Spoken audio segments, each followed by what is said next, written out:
Hello, this is Ms. Schrader. Today we are going to be talking about Greek and Roman sculpture. Part of the reason we're going to be talking about that is sort of a reminder for my students so that you remember that the Romans used a lot of Greek stuff in their artwork, and it looks very similar. And also later in the year, towards the end of the year, we're going to be studying the Renaissance. And the Renaissance artists loved the Greek and Roman work and did a lot of stuff that copied that. For my students, you need a piece of paper so that you can take notes. When you're done, you're going to be writing me 5 sentences about what you've learned. Remember, along with those 5 sentences, I want a strong introductory statement. Something important to know about Greek and Roman art is this. All right, so here we have a table that is showing a comparison and contrast of Greek and Roman art. And we're actually going to be focusing on the second section that says Greco-Roman, basically saying things that they both were using. They mentioned that in both cases, they are looking at regions' historical and mythical events. They are frequently doing their work in bronze and marble. And they're using a wonderful word here. Figures are posed in contrapposto.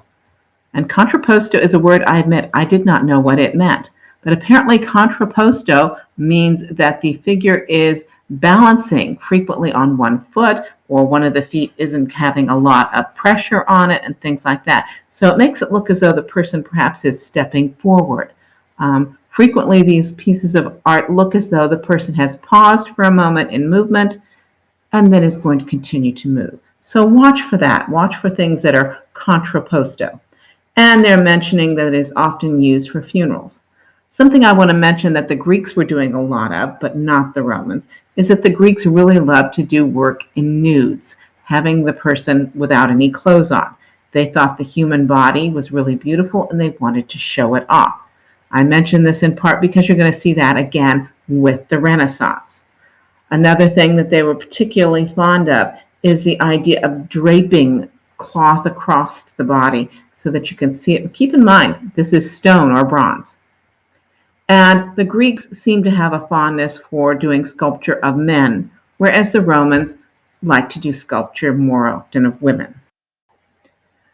This is a very famous sculpture. It is called Winged Victory of Samothrace. And Samothrace is the location in which the sculpture was found. This is a Greek piece from about 200 BC, and when they refer to it, they actually refer to it as winged Nike.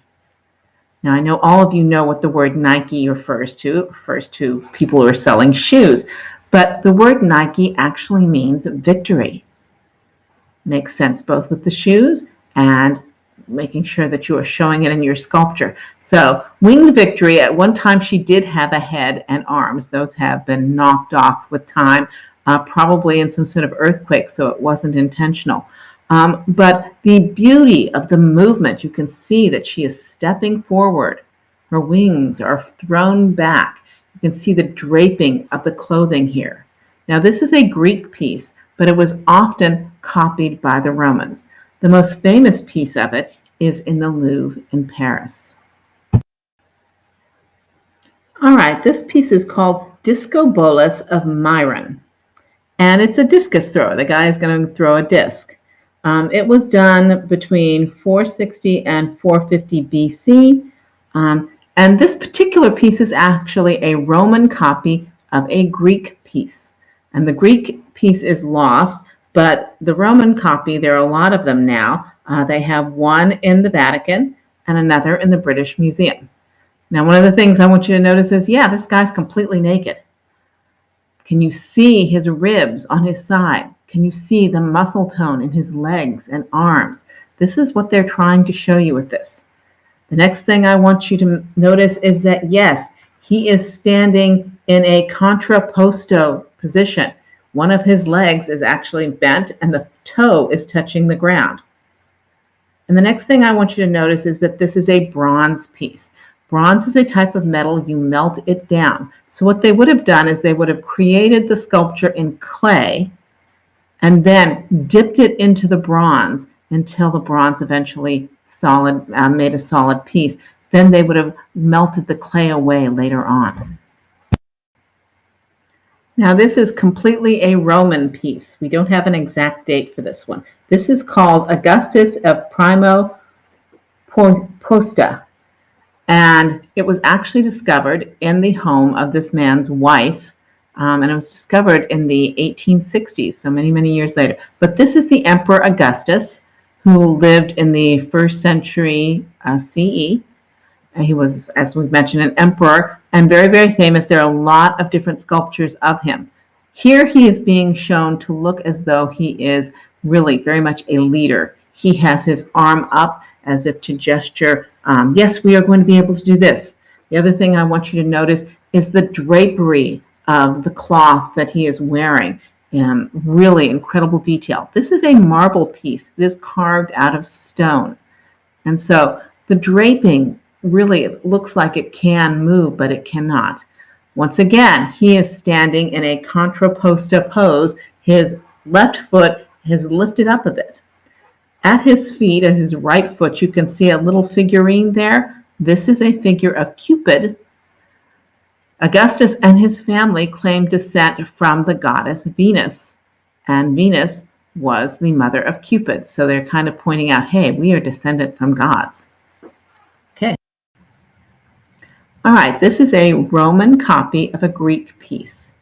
It is showing, they're not exactly certain if it's Neptune or Jupiter or Poseidon or Zeus. So it's one of the Greek or Roman gods. It's done in bronze, you can see. And if you saw the entire piece, he is completely naked. He's got his arms stretched out, and they think at one time he was holding either a thunderbolt or Triton. They're not really certain. The eyes are empty. They believe the original sculpture had eyes made of bone that have since disappeared. There are huge numbers of copies of this. As a matter of fact, there's a copy of it in downtown Sacramento amongst the street art that is there. Now this piece is simply identified as Roman Lady, and she was dug up in some various, in a dig someplace, and currently she is being held in the museum in Copenhagen, Denmark. One of the things that I wanted to show you about her is her elaborate hairstyle. Can you see the little bitty curls in her hair? Well-to-do Roman ladies would have someone whose sole job was to do their hair. And so we've got a great deal of detail in this. The other thing I wanted you to notice is, yes, once again, this is a marble piece. And there really is so much Roman and Greek art around that a lot of it in the modern world is up for sale. If you've got enough money, you can buy an original Roman and Greek piece. This piece apparently is for sale for several $1,000s if you want to spend that much money. So we've been discussing a comparison of Greek and Roman art and how much the Romans copied the Greek work. Part of the reason for us doing this, and my students, you need to remember this when we get to the end of the year and we start talking about the Renaissance, I want you to remember the pieces we've looked at so that you can think, oh yeah, this looks like the stuff we looked at the beginning of the year, because the Renaissance artists are going to be copying a lot of the Greek and Roman styles.